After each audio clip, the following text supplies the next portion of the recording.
नमस्कार, स्वागत आपका हरियाणा न्यूज़ 24 पर। मैं हूं प्रिंस लांबा, मेरे से विनय सिंधु के साथ। हरियाणा प्रदेश के भिवानी जिले में और भिवानी के एक छोटे से गांव तालू में मौजूद है और हमारे साथ एक गुड़िया मौजूद है, उनका पूरा परिवार मौजूद है। नेहा पंघाल हमारे साथ खास बातचीत में है क्योंकि एक किसान की बेटी जो हाल ही में आर्मी के अंदर लेफ्टिनेंट लगी है, कैसा इनका सफर रहा, सारी बातचीत करेंगे। किस प्रकार जो है इन्होंने तैयारी किस चीज की, क्योंकि पूरे जो है भारतवर्ष में, पूरे देश के अंदर बिल्कुल गिनती चुनती के जो है बच्चों को सिलेक्ट किया गया है। 200 से 250 के बीच में सीटें और उसके बीच लाखों बच्चों को पछाड़कर इन्होंने जो है अपना स्थान हासिल किया है, प्राप्त किया है। बहुत बड़ी बात है। तो नेहा पंघाल हमारे साथ खास बातचीत है, पूरा इनका परिवार है, इनके पिताजी, माताजी, दादी जी, तमाम जो लोग मौजूद हैं, सारी बातचीत करेंगे खुलकर। नेहा, सबसे पहले बहुत बहुत स्वागत आपका। थैंक यू, नमस्ते। कब आपका रिजल्ट आउट हुआ है, कब आपको जानकारी लगी कि हाँ सिलेक्शन हो चुका है, आर्मी के अंदर लेफ्टिनेंट बन गए हैं? सर, मेरे को भी कल ही पता चला है कि मेरा रिज़ल्ट आ चुका है और मुझे एमएनएस के थ्रू लेफ्टिनेंट पोस्ट मिली है, और जिसको सुन के मैं और मेरा पूरा परिवार बहुत ज़्यादा खुश हैं और सब बधाइयाँ दे रहे हैं। घर वाले, परिवार, रिश्तेदार, हर कोई, मतलब खुशी की लहर छाई हुई है हर जगह। सो मुझे बहुत खुशी हो रही है। आगे बढ़ने से पहले एक बार ये बता दीजिए, एमएनएस होता क्या? एमएनएस नीट्स के स्कोर के बेसिस पर केवल महिलाओं के लिए एक जॉब, मतलब आप सिक्योर कर सकते हो एक जॉब वहाँ पे। मिलिट्री नर्सिंग सर्विस होता है ये। इंडियन आर्मी को सर्व करने का हमें एक मौका मिला है और ये लेफ्टिनेंट पोस्ट आपको ग्रांट कर दी जाती है 4 साल की ट्रेनिंग के बाद। 4 साल आपकी कोई फीस नहीं लगती वहाँ पे और बहुत अच्छे से आपको ट्रेन किया जाता है इंडियन आर्मी में, जिससे आप काबिल हो जाओ कि आप आगे जाके अपने काम को बेहतर तरीके से कर पाओ और लेफ्टिनेंट की पोस्ट पे आप अच्छे से सर्व कर पाओ। नीट क्लियर करना पड़ता है? हाँ जी, पहले नीट का एग्ज़ाम होता है ऑल इंडिया, जिसको 21 लाख बच्चों ने नीट का एग्ज़ाम दिया था। उसके बेसिस पर कुछ बच्चों ने, 1 लाख बच्चों ने एमएनएस का फार्म भरा, उसमें से 3000 बच्चों को सिलेक्ट किया गया। उसके बाद हमारा एमएनएस का एग्ज़ाम हुआ, फिर हमारा इंटरव्यू हुआ, वो मैंने क्लियर किया। एमएनएस सीबीटी का एग्ज़ाम हुआ, वो मैंने क्लियर किया। सो उसके बाद एक फ़ाइनल मेरिट लिस्ट लगी और जिसमें मेरे को सिलेक्ट कर लिया गया और मेरे को दिल्ली आरआर हॉस्पिटल मेरे को मिला है, वो जो कि मेरा ड्रीम प्लेस था। ड्रीम प्लेस मिल चुका है। तो जब फाइनल लिस्ट लगी उसमें कितने बच्चे सिलेक्ट? फाइनल लिस्ट में सिर्फ 220 बच्चों को ही सिलेक्ट करना था, जिसमें जनरल की बहुत कम पोस्ट थी। जनरल में 150 अप्रोक्स सीट्स थी, जिसमें से मुझे भी एक सीट मिली। ये नेहा पंघाल हमारे साथ खास बातचीत में है। हमने सिर्फ लेफ्टिनेंट का बोला था, लेकिन उससे पहले नीट क्लियर कर चुकी हैं। 21 लाख बच्चों ने अभी हाल ही में नीट का एग्जाम दिया था, उसमें इन्होंने अच्छा स्कोर किया। उसके बाद एमएनएस के थ्रू डायरेक्ट जो है आर्मी के अंदर लेफ्टिनेंट लग चुकी हैं। लेफ्टिनेंट की जो अपनी पोस्ट है वो सिक्योर कर ली है इन्होंने। और बातचीत करते हैं कितने के समय जो है तैयारी की इन्होंने, कितना समय देते थे पढ़ाई को, रूटीन की सारी चीज जानेंगे। तो नेहा, आगे बातचीत करें। जब पता चला, कल ही आपने बताया कि हमें रिजल्ट का पता चला है, जब पता चला रिएक्शन क्या था? मेरे को मेरे पापा ने सबसे पहले बताया कि हाँ तेरा सिलेक्शन हो गया। उसके बाद मैंने मेरे चाचा से बात की, जिसको सबसे पहले हमारे घर में पता चला था कि सिलेक्शन हुआ। मेरे घर वालों की खुशी देख के मैं और भी ज़्यादा खुश हो गई। मुझे बहुत खुशी हुई। मुझे इस बात की खुशी थी कि मेरे घर वालों का एक सपना पूरा हो रहा है। सबसे पहले पता चलते ही किसको गले लगाया? दादी जी को। दादी जी को। दादी पोती का भी बड़ा विशेष लगाव होता है। हम जहाँ भी पूछते हैं वहाँ दादी और पोती दोनों की जोड़ी जो है पूरे घर में सबसे जो है चहेती, सबसे अलग ही देखने को मिलती है। और यहाँ भी ये जोड़ी जो बड़ी रंग जमा रही है, दादी पोती की जोड़ी। आपने नीट पहले क्लियर किया। अक्सर हम नीट के बच्चों से बातचीत करवाते हैं जो अच्छी रैंक लेकर आते हैं लाखों बच्चों के बीच से, तो उनका एक सपना होता है कि हाँ हम डॉक्टर बने, एमबीबीएस करें, सिविल में नौकरी करें। लेकिन आपका ये क्या प्लान था अचानक से, मतलब नीट क्लियर किया और उसके बाद डायरेक्ट जो है आर्मी फील्ड में पहुंच गई? सर, एज सच तो मेरा कोई ये नहीं था कि मेरे को करना ही आर्मी में है। मेरे को मेरा बेस्ट देना था। मैंने हर जगह मेरा बेस्ट दिया। नीट में भी मैंने मेरा बेस्ट दिया। मैं बच्चों को यही कहना चाहूँगी कि कुछ बच्चे बहुत ज़्यादा ऑब्सेस्ड हो जाते हैं, डिप्रेशन में चले जाते हैं कि हमारा एमबीबीएस नहीं हुआ, हमें ये करना है। बहुत बच्चे सुसाइड भी करते हैं। मेरे को भी काफ़ी एंजाइटी हुई। मैंने भी बहुत टफ टाइम सफ़र किया है मेरी लाइफ में, जब मैं घर वालों को ये नहीं बता सकती थी कि मतलब बहुत मुश्किल है करना, बहुत सिचुएशंस हार्ड थी, बट उसके बाद भी मैं लगी रही कि चलो कुछ तो होगा ही, हार नहीं माननी। मैंने कभी गिव अप नहीं किया। I always stand for me and today I am here and I am very happy. Neha भावुक है तो अचानक से आंसू क्यों निकले? वो खुशी के? खुशी के भी, और ये भी था कि एक टफ टाइम है, वो मैंने बहुत अच्छे से मैंने स्टैंड लिया उस पर। मैं बनी रही मेरी जगह पे, मैं मेहनत करती रही। बस अपनी मेहनत नहीं रुकनी चाहिए, बाकी आपको मिलेगा। आपने जो सोचा है उससे आपको ज़्यादा अच्छा मिलेगा, बहुत अच्छा मिलेगा। बस भगवान में विश्वास रखो, घर वालों की बात मानो, घर वालों को समझो। और मैं घर वालों को भी यही बोलना चाहूँगी कि बच्चों को कभी सिर्फ नीट के लिए या फिर जेई में आपका बच्चा जो कर रहा है उसको प्रेशराइज मत करो। मेरे घर वालों ने कभी मेरे को नीट के नंबरों के लिए प्रेशराइज नहीं किया, मेरे को कभी डांटा। कितनी बार ट्राई किया आपने? सर मैंने 11th और 12th मेरा पूरा कोरोना फेज़ में था, तो मैं ऑलमोस्ट घर पे थी। सो मेरी वो तैयारी मैंने वहाँ पे अटैम्प्ट दिया, 12th के साथ दिया, तो मेरा नहीं हुआ। उसके बाद मैंने 1 साल ड्रॉप किया। मैंने बहुत तैयारी की, बहुत अच्छी मेहनत की, बहुत अच्छा स्कोर भी आया मेरा, तो उसके बेसिस पे ये हो गया। डेली बेसिस पे काम करो आप, डेली रेगुलर रहो। रेगुलर रहना बहुत इंपॉर्टेंट है लाइफ में।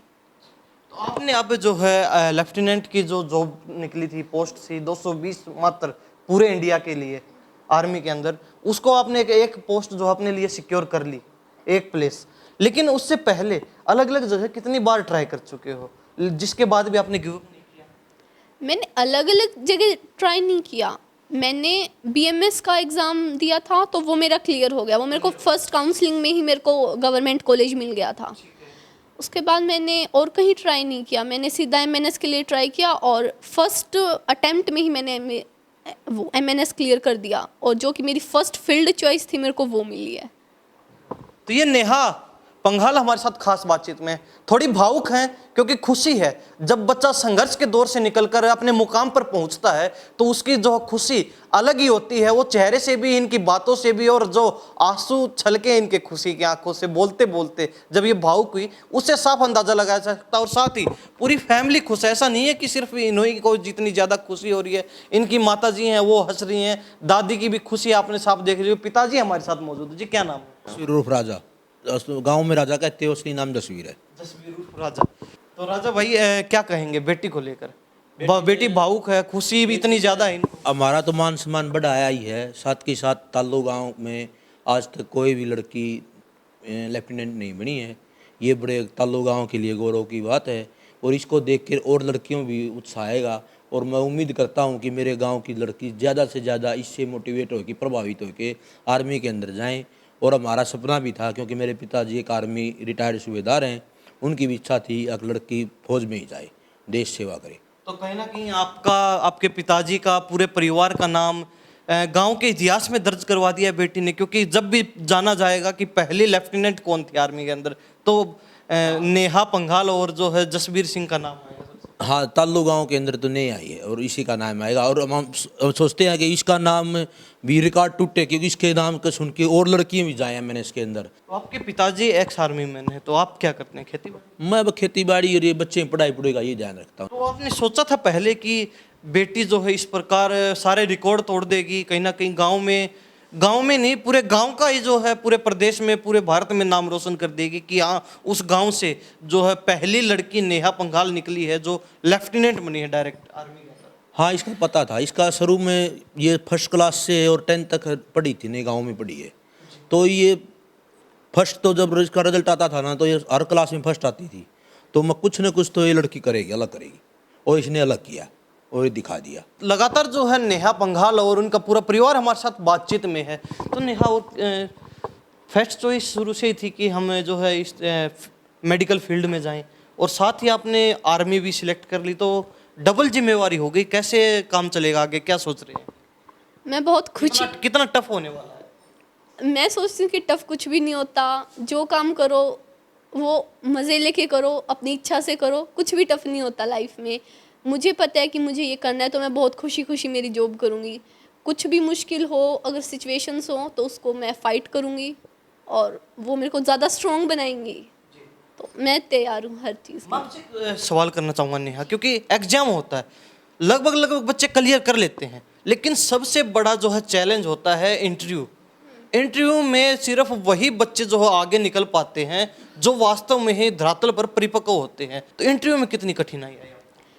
इंटरव्यू में मेरे को ज़्यादा कठिनाई नहीं आई। मैं गई, जो मैं रियल लाइफ में हूँ, जैसी मैं हूँ, मैंने वही जाके उनको बोला। मैंने मेरी रियलिटी वहाँ पे जाके बोली। कोई फेकनेस नहीं थी कि मुझे ऐसा दिखाना है कि मैं ऐसी हूँ, ऐसे बोलना है। हाँ, कुछ मैनरिज्म थे जो मेरे को वहाँ फॉलो करने थे, वो मैंने किए, और मैंने बहुत आराम से खुद को एक्सप्रेस किया। सेल्फ आप कितना खुद को एक्सप्रेस कर पाते हो, ये बहुत बड़ी बात आपके लिए। इंटरव्यू में जाओ, आप बहुत कूल माइंड से जाओ और बिल्कुल कॉन्फिडेंस के साथ जाओ, जो होगा अच्छा होगा, घबराना नहीं है वहाँ जाके। कितने दिन आपने तैयारी की इंटरव्यू की? मैंने इंटरव्यू की तैयारी नहीं की सर, बिल्कुल भी नहीं। नहीं की। मैंने सिर्फ जाने से एक दिन पहले मिरर के सामने खड़े होके सिर्फ ये सोचा था कि हाय हेलो ऐसे बोलना है मेरे को, और मेरे को करके आना है। मेरे दिमाग में ये था कि मेरे को करके आना है। जब आप ये बोलते हो कि हमें डर लग रहा है, हमसे नहीं होगा, तो वो सिर्फ एक्सक्यूज़ होते हैं आपके ना करने के। अगर आपका माइंड में आपको ये है कि करना है तो फिर करना ही है। मैंने किया। कितनी देर चला आपका इंटरव्यू? इंटरव्यू मेरा अप्रोक्स 15 मिनट्स चला मेरा इंटरव्यू। 15 मिनट। हाँ जी। 15 मिनट में कभी ये लगा किसी जगह पर कि हाँ अब फंस गए हैं बुरी तरीके से? नहीं, ऐसा कुछ नहीं हुआ मेरे साथ। को थोड़ा बहुत डर लगा हो किसी मोड़ पर, किसी कदम पर, किसी कोने में? हाँ, वो एक मोमेंट था कि मेरे को सिर्फ ये डाउट था कि मेरे को ये बात बोलनी चाहिए या नहीं बोलनी चाहिए। बट फिर मेरे को लगा कि मुझे बोल देनी चाहिए, जो सच है वो मुझे बोल देना चाहिए। सो मैं मेरी बात पे अड़ी रही, और उससे उनको बहुत अच्छी लगी मेरी वो बात, और जिसकी वजह से मेरे को सिलेक्ट भी कर लिया गया। तो आप अपनी रियल आइडेंटिटी दिखाओ जाके वहाँ। उनको, वो तो कितने टाइम से इंटरव्यू कंडक्ट कर रहे हैं, उनको पता है कि कौन बच्चा कैसा है और कौन सी बातें वो जानबूझ के। सिर्फ आपका कॉन्फिडेंस लेवल देखा जाता है, मेन तो पॉइंट ही है। हाँ जी, आप कॉन्फिडेंस लेवल आपका देखा जाता है। तो ये नेहा पंघाल हमारे साथ खास बातचीत में है। इनकी माता जी, इनकी दादी जी, लेकिन उससे पहले इन्होंने इंटरव्यू को लेकर बड़ी खास बात बताई है। जो आप रियल लाइफ में है, जो वास्तव में आप एक्सप्रेस करना चाहते हैं, अक्सर वही चीजें आप वहां भी जो है एक्सप्रेस करें। रियल लाइफ में जो आप हैं, वास्तव में आपकी जो छवि है, उसी को वहां पर जो है प्रस्तुत करें अपने माध्यम से। अगर आप वहां पर कुछ और बनने की कोशिश करेंगे, वास्तव में आप कुछ और हैं, तो वो उस आपके आइडेंटिटी को पहले ही पहचान जाते हैं, और कहीं ना कहीं वो आपके लिए नुकसानदायक है। आपने नाम क्या बताया? मेरा माया कौर। मायापुर। हाँ। मायापुर जी, पोती से बड़ा विशेष लगा। हाँ, पोती तो लगाओ है, सो पोता पोती का तो है। तो शुरू से ही बेटी चाहती थी कि डॉक्टरनी बने? हाँ, डॉक्टरनी बननी आए चाहवा थे, और यह खुश हो गए। आपने मना नहीं किया कि भाई डॉक्टरनी बन जाए, अपने सिविल में रह ले, यहीं रह ले आसपास में किसी हॉस्पिटल में? और बढ़िया से, वो और भी बढ़िया। आर्मी? और भाई मना नहीं किया? आर्मी में रिस्क ज्यादा होता है। ना कोई नहीं कराया मना। हम राजी थे, इसका दादा भी राजी था और मैं भी राजी थी, काका जमाए राजी था। तो कहीं कहीं ऐसा तो नहीं है कि भाई आपने मना किया लेकिन दादा अड़ गया जी? ना ना, सारे खुश थे हम। आपका क्या नाम है? हेलो, मैं मिसेज मुकेश पंघाल, नेहा की मम्मी। मुकेश पंघाल। मुकेश जी, क्या कहेंगे? बेटी ने जो है चारों तरफ झंडे गाड़ दिए हैं, चारों तरफ जो है तालू गांव का नाम सुनने को मिल रहा है। क्या कौन बोल, कितनी खुशी हो रही है, क्या कहेंगे? दादी बोलो कि बस घाटे बोले, मम्मी बोलो। ये बोलना किसने सिखाया आपको? मैं छोटी थी, मैं तब से ही बोल रही हूँ। मेरे घर वाले कहीं ना कहीं गुण मेरे ख्याल से दादी से आए लगते हैं, क्योंकि मम्मी कम बोलती है। माता जी शर्माती हैं, दादी जो बिल्कुल फ्रैंकली बात करती हैं, उसी तरीके से आप बात करते हैं। हाँ जी, मैं ऐसे ही बात करती हूँ। तो नेहा, आगे अगर बातचीत करें, कितने घंटे जो है पढ़ाई को समय देते थे, क्या रूटीन रहता था? नीट का या एमएनएस का? एमएनएस का बता दीजिए या फिर नीट का बता दीजिए। नीट में तो सुबह मेरी 6 बजे कोचिंग होती थी, तो मैं 5:30 बजे हर रोज़ उठ जाती थी, मैं कोचिंग जाती थी। 1 बजे के आसपास कोचिंग से वापस आके मैं थोड़ी देर रेस्ट करती थी। 4 बजे से लेके 7 बजे तक मैं पढ़ाई करती थी। 3 घंटे का मेरा एक शेड्यूल था कि उसको फॉलो करना ही है, 3 घंटे बैठ के। उसके बाद थोड़ी देर खाना वाना खा के मैं फिर 3 घंटे का और शेड्यूल था मेरा। तो 6 घंटे एवरेज मैं सेल्फ स्टडी करती थी, और 6 घंटे मेरे कोचिंग में हो जाते थे। तो अप्रोक्स पूरा दिन पढ़ाई में निकाल दिया भाई, घर वालों के साथ बातचीत करनी है, कॉल करनी है, फ्रेंड्स के साथ चैट करनी है, भी थोड़ा बहुत मनोरंजन करना है, टीवी देखना है, कुछ मोबाइल फ़ोन पर यूट्यूब वगैरह, इंस्टाग्राम वगैरह से मनोरंजन करना है, ये ऐसी कोई एक्टिविटी नहीं थी। जी मैं हॉस्टल में रहती थी मेरी, और वहाँ पे मैंने खुद को कंट्रोल करने के लिए, सब बच्चों के पास स्मार्टफोन था बट मुझे पता था कि मेरा कहीं टाइम वेस्ट ना हो जाए, तो मैंने सिर्फ कीपैड फ़ोन रखा था वहाँ मेरे पास। कीपैड फोन, और वो भी 21वीं सदी में, आज के समय में कौन रखता है? ये भी बड़ी जो है हैरान करने वाली बात है। सर मुझे पता था कि फ़ोन में मैं डिस्ट्रैक्ट हो जाऊंगी, क्योंकि सबका मन करता है थोड़ी देर ये चला ले, और एक बार फ़ोन लेके बैठ जाऊँ ना तो कई घंटे कब निकल जाते हैं पता ही नहीं चलता। मेरे घर वाले बोलते थे कि एक बार तू पढ़ ले, फिर जो तेरे को चाहिए ना वो तेरे को मिलेगा बेटा, कोई तेरे को ये नहीं बोलेगा कि तू फ़ोन क्यों चला रही है बेटा, तू मज़े क्यों कर रही है, तू बात क्यों कर रही है। और मैं मम्मी से हर रोज़ बात करती थी, तो हर रोज़ घर वाले मेरे को यही समझाते थे, तो मेरे को ये था कि हाँ कि थोड़ा सा टाइम की तो बात है, अभी पढ़ लेते हैं, बाद में तो पूरी लाइफ एंजॉय करनी है। मोबाइल खुद नहीं लिया या फिर घर वालों ने दिलाया? घर वालों ने दिलवाया था, मेरे पास था, मैं घर पे थी, मेरे पास था, पर जाते हुए मैंने वापस दे दिया घर वालों को कि प्लीज़ इसको ले जाओ। तो नेहा से बड़ी देर से बातचीत कर रहे हैं इनके पूरे परिवार से। अब दादा मौजूद है, दादा से जरूर बातचीत करेंगे, क्योंकि सभी उनके परिवार वाले सभी लोग कह रहे थे कि हमसे ज़्यादा खुशी, नेहा के खुद से भी ज़्यादा खुशी दादा को हुई है, क्योंकि वो एक्स आर्मी मैन है और बेटी और पोती जब आर्मी में पहुंच चुकी है तो दादा की जो खुशी दुगनी तिगनी चार गुनी हो गई है। जी क्या नाम? वजीर सिंह। वजीर सिंह जी, क्या कहोगे पोती को लेकर?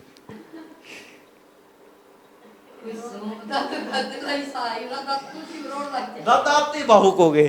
तो ये खुशी है, ये खुशी है अपनी पोती के प्रति, और अपने जो खुद के बेटे बेटियों से ज्यादा दादा दादी को लगा होता है पोते पोतियों से, और वो उनको ज्यादा आगे बढ़ते हुए देखना चाहते हैं। और कहीं ना कहीं जब पोते पोती इतने हद तक आगे बढ़ जाते हैं तो दादा दादी को और जो पूरे परिवार को खुशी एक अलग लेवल पर पहुंच जाती है। तो खुश हैं? खूब, बहुत खूब खूब। तो सपना था कि बेटों को पहुंचाएं आर्मी में, लेकिन बेटे नहीं गए, लेकिन अब पोती ने सपना पूरा कर दिया। पूछा तो बेटा भी था, वापिस आ गया। ये भी भर्ती करा दिया था ट्रेनिंग सेंटर से, वापिस आ गया, लेकिन इसकी किस्मत तो नहीं थी, नहीं आई किस्मत था। बहुत मेहनत करी ये लड़की ने, कामयाब होगी, जिंदगी सुधर गई आगे के लिए, बहुत अच्छा है काम में। तो चाहते थे कोई ना कोई आर्मी में जाना चाहिए, बिल्कुल जाना चाहिए। मैं देश की असली सेवा वही से बिल्कुल, हम तो चाहते थे देश की सेवा में कोई जाए, हमारे परिवार का। बिल्कुल। तो दादी से ज्यादा लगाव रहता है पोती का, लेकिन खुशी खुशी दादा को ज्यादा हो रही है। वो है ये क्या, कनेक्शन कैसे बैठे? दादी सरियानी इसके दौर है, मैं थोड़ा टाइम कम रहता हूँ उसके पास, ये ज़्यादा टाइम इसके पास रहती है, इसलिए लेकिन खुशी दादा को ज्यादा है। खुशी तो होती है। दादन दादन तो बहुत करे है इनके लिए। दादा थोड़े जो है अपने भाव पर काबू नहीं कर पाते हैं, थोड़े भावुक ज्यादा हैं हर छोटी सी बात पर, और खुशी अब तो इतनी ज्यादा है कि खुद को काबू कर भी नहीं पाएंगे। तो दादा को लेकर क्या करेंगे? मेरे घर में अगर मेरे को सबसे ज़्यादा लगाव किसी के साथ है तो वो मेरे दादाजी हैं।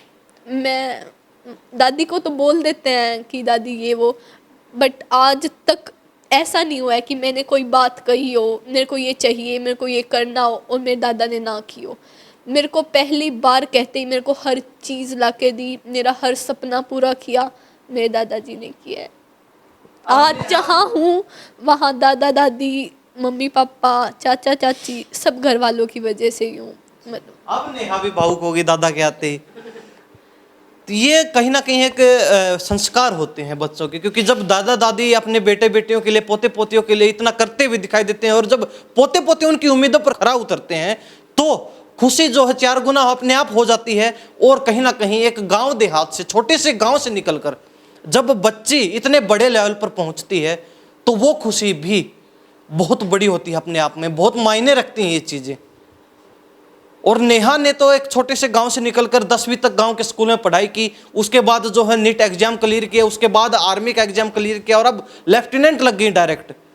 कोई छोटी बात नहीं है, बहुत बड़ी बात है। लाखों हजारों बच्चों को पछाड़कर अपने लिए स्थान बना पाना, अपने लिए एक जगह निश्चित कर पानी, बड़ा टेढ़ी खीर है। तो नेहा क्या कहेंगे? अब ये गाड़ी जो विकास की घूम रही थी, आगे जो पहिया चक्का घूम रहा था, रुकने वाला है या फिर अभी दिन आगे बढ़ता रहेगा? निरंतर आगे बढ़ता रहेगा, अभी नहीं रुकने वाला है। अभी नहीं रुकने वाला। अभी बहुत सपने पूरे करने हैं, घर वालों के भी, खुद के भी, देश के लिए भी कुछ करना है, अलग लेवल पे करना है, बाहर जाएंगे, कुछ करेंगे, रुकने वाली तो मैं नहीं हूँ। तो मान के चले कि आने वाले समय में यहाँ हमें नेहा के साथ दोबारा मौका मिलेगा किसी बड़े मुद्दे को लेकर, बड़े विषय को लेकर?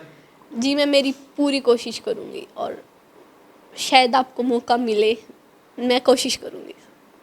दादा भावुक है, पोती भावुक है, दादी हंस रही है। दादी तो खुश रस दादी को, दादी की तो आँख बन रही से खुशी क्या सुहाऊ को नहीं परेशान हो रहा आँख का, खुश से दादी तो जम्मा। बोलने की जो है आदत आपसे आई है, लेकिन भावुक होने की दादा से आई है। ठीक से वो बढ़िया है। एक आधा क्यों करे आ जा वो आना चाहिए हैं।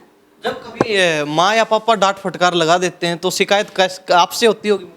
मेरा इसे तीरस लगा सारा दादी के लिए तो रस। शिकायत आपसे करती है कि मम्मी ने यूं बोल दिया, पापा ने यूं बोल दिया, हाँ फिर आप क्या कहते हो? सिर पर हाथ रख आप इन दबड़का दे, आप इसने बेटी तेरे से तीसा ताई दादा भी दबड़का दे, मैं भी दबड़का दूं, क्यों चोरी का गिरी। रिजल्ट आते ही आपको गले लगाए पोती ने? और पहली मेरा ही गला लगी सब तो पहली। तो अब एक बार हमारे कैमरे पर भी आशीर्वाद दे दो बेटी को। यो दे देंगे। ये विशेष प्रेम, ये परिवार का जो है अपने संस्कार, अपने मूल्य होते हैं, और जो है नींव इनकी यहाँ से चली आ रही है। जो नींव इन्होंने रखी थी, आज वो नींव इतनी मजबूत है कि उस पर कई जो हम मंजिल खड़ी हो चुकी हैं, लेकिन ये नींव हिलने वाली है। चाहे आंधी आए, तूफान आए, भूकंप आए, चाहे सुनामी आ जाए, लेकिन ये नींव नहीं हिलने वाली है। नहीं लेगी जी, नहीं लेगी। बिल्कुल तो नहीं। बेटी ने सुनहरे जो है इतिहास में नाम दर्ज करवा दिया है। जब पूछा जाएगा आने वाले समय में गांव की पहली लेफ्टिनेंट कौन थी लड़की, तो नेहा पंघाल का नाम आएगा। नया पंगड़ है ही पहली लड़की। वजीर पंघाल और साथ में पिताजी का नाम भी। हाँ, सूबेदार वजीर सिंह और उसकी पोती लेफ्टिनेंट सेलेक्ट हुई। बहुत खुशी की बात है, पूरे गांव में ही खुशी की बात है। मेरे पास सुबह से बड़े फोन आ रहे, बड़ी खुशी है। नेहा, चलते चलते क्या संदेश देना चाहेंगे गांव देहात में पेरेंट्स को भी, जो अपने जो सपने पूरे नहीं होते उनको बच्चों पर थोप देते हैं? भाई बच्चे को अपनी मर्जी का करने दीजिए। जरूरी नहीं है कि नेहा लेफ्टिनेंट लगी है तो आपका बच्चा भी, जो कोई और जो देख रहा है उसका बच्चा भी लेफ्टिनेंट लगे। पीछे पड़ जाते हैं कि नेहा बनी है, तुम्हें भी बनना है। मैं यही कहना चाहूँगी सभी पेरेंट्स को, सभी बड़ों को जो ये देख रहे हैं, कि अपने बच्चों को किसी चीज़ के लिए प्रेशराइज मत करिए, उनको दबाव मत बनाइए कि आपको मेरे सपने पूरे करने हैं, ये करना ही है। बच्चे अपनी तरफ से, हर बच्चा मेहनत करता है, हर बच्चा कोई कसर नहीं छोड़ता, हर बच्चा चाहता है कि उसके माँ बाप खुश हों, उनके सपने पूरे हों। पर बच्चे की जितना बच्चा कर पाता है ना, आप बच्चों को साथ दिए। मेरे घर वालों ने कभी, मेरा बिगेस्ट, अगर मैं यहाँ हूँ तो उसके पीछे एक रीज़न है कि मेरे घर वालों ने कभी ये नहीं बोला तेरे नंबर नहीं आ रहे, तू पढ़ती नहीं है, तेरे को किस लिए भेजा था। उन्होंने बस ये बोला था, मेरे दादा ने बोला था कि बेटा मतलब कर्म करो, तुम कर्म करोगे ना फल ज़रूर मिलेगा, बस चिंता नहीं करनी किसी चीज़ की, और मिलेगा बेटा, भगवान तो सब देखता है। तो मैं यही कहूँगी कि अपने माँ बाप से बात करो, घर वालों से बात करो, जब भी आप परेशान हो वो आपको हर चीज़ का सॉल्यूशन देंगे, उनकी बात मानो। और प्लीज़ पेरेंट्स तो अपने बच्चों को सही रास्ता दिखाते हैं, हमेशा दिखाते हैं, बट पेरेंट्स को भी थोड़ा बच्चों की समझनी चाहिए। जो बच्चा चाहता है उसको उसमें सपोर्ट करो, पूरा सपोर्ट करो उसको, और बच्चा कुछ ना कुछ ज़रूर करके दिखाएगा। और बच्चों को भी यही कहूँगी कि पेरेंट्स अगर आपको कुछ बोल रहे हैं ना, तो वो आपके अच्छे के लिए ही बोल रहे हैं, आपको आज नहीं तो शायद कल ये बात समझ आएगी। तो ये नेहा और इनका जो है प्यारा सा परिवार, छोटा सा परिवार, मध्यम वर्ग फैमिली है, छोटे से गांव तालू से, भिवानी जिला, हरियाणा प्रदेश। डायरेक्ट लेफ्टिनेंट लगी हैं, नीट का एग्जाम क्लियर करके आर्मी का एग्जाम क्लियर किया, इंटरव्यू फेस किया और उसके बाद अपना जो स्थान बनाया है। खास बातचीत की, हर चीज से रूबरू करवाया, हर सवाल अपनी तरफ से रखने की कोशिश की है, ताकि जो और बच्चे देख रहे हैं वो मोटिवेट हों, वो प्रोत्साहित हों, और आने वाले समय में कहीं ना कहीं हमें भी उनके पास पहुंचने का मौका मिले कि हाँ, आज इस गांव से एक और जो है लड़की निकली है और वो इस मुकाम पर पहुंच चुकी है। आप इस बारे में क्या सोचते हैं? नेहा की जो है व्यक्तित्व, नेहा का जो है बोलने का लहजा, भाषा शैली कैसी लगी आपको? इनकी फैमिली के बारे में, जो हसमुख परिवार है, इसके बारे में आप क्या सोचते हैं? कमेंट में अपनी राय जरूर दे दीजिए, या फिर शुभकामनाएं भी जरूर दे दीजिए कमेंट के माध्यम से नेहा को। तमाम बातों के साथ मैं प्रिंस लांबा, मेरे सभी विनय सिंधु के साथ हरियाणा न्यूज़ 24। नमस्कार।